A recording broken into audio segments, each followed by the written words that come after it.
Hey y'all, this is Keshia. I live in Tennessee and my town got hit really bad. So that's why I haven't been posting any videos on TikTok. We was out a lot of us don't have service or power. Luckily, the my neighborhood just didn't get severe damage.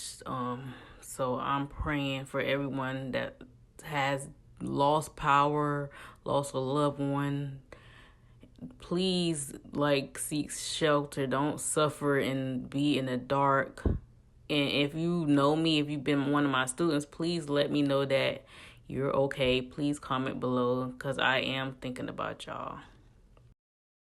School and work is canceled for the next 2 days, as far as what the news has reported, and my family is okay. I just wanted to let everyone know who was thinking about us when they did see that the tornado hit our town.